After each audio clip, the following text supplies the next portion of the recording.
তখন মধ্যরাত। কোরআন তেলাওয়াত করছেন এক বন্দী। পাশেই কাঁদছেন দায়িত্বরত প্রহরী, কারণ তিনি জানতেন রাতেই জঙ্গি নাটক সাজিয়ে ক্রসফায়ারে হত্যা করা হবে অসহায় এ ব্যক্তিকে। বলছিলাম গুম সংক্রান্ত কমিশনের দেয়া সম্প্রতি প্রতিবেদনের এক হৃদয় বিদারক বাস্তব গল্প।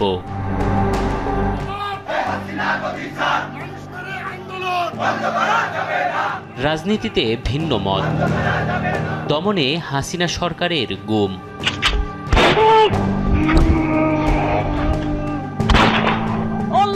খুন হতে হয়েছে অসংখ্য মানুষকে, এমনটা হয়তো সবারই জানা। তবে এই গুম, খুন আর বন্দিশালায় নির্যাতনের ঘটনাগুলোর রন্ধ্রে রন্ধ্রে যেন লুকিয়ে আছে এক একটি হৃদয় বিদারক গল্প।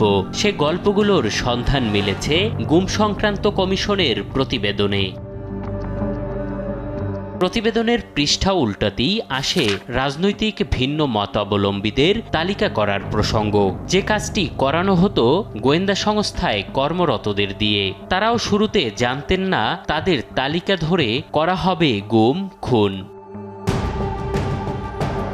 গুম হওয়া ব্যক্তিদের বন্দি রাখা অবস্থায় চলত নির্যাতন, যা এতটাই অমানবিক ও ভয়াবহ যা উঠে আসে এক ভুক্তভোগীর বর্ণনায়। নির্যাতনের ফলে তিনি এখন স্থায়ীভাবে পঙ্গু। তাকে যে যন্ত্র দিয়ে মারা হয়েছে তার দুটি তাকে মারতে মারতে ভেঙে ফেলা হয়। সহিংসতার মাত্রা এতটাই ভয়াবহ ছিল যা দেখে ভয়ে আঁতকে উঠে কাঁদতে কাঁদতে কক্ষ ছেড়ে দেয় দুই নারী কর্মকর্তা। গুম হওয়া বন্দীদের করা হতো মানসিক নির্যাতনও। সে বিষয়ে প্রহরীদের দেয়া হতো প্রশিক্ষণ। বন্দীদের সাথে অস্বাভাবিক আচরণ, সব অধিকার ও সবকিছু থেকে বঞ্চিত রাখা, এমনকি বন্দীদের আশপাশে কথা না বলে শিস ব্যবহার করা।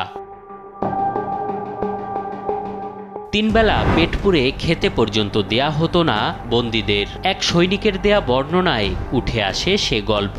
তাকে দেয়া খাবারটি একদিন এক বন্দীকে দেন তিনি। পেট পুরে খেতে পেরে কান্না ভেজা চোখে ধন্যবাদ দিয়েছিলেন ওই বন্দী, যা দেখে সেদিন নিজেও কেঁদেছিলেন।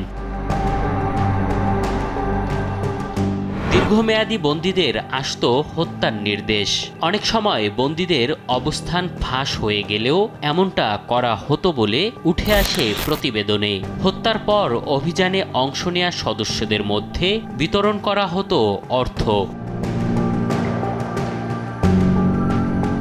সৈনিক ও কর্মকর্তাদের মধ্যেও ছিল ভিন্ন মত। তবে এমন কর্মকাণ্ডে বাধ্য হতেন তারা। কোনো বন্দী পালিয়ে গেলে শাস্তি হিসেবে দায়িত্বরত সৈনিক বা কর্মকর্তাকেও মেরে ফেলা হতো বলে জানা যায় প্রতিবেদন থেকে।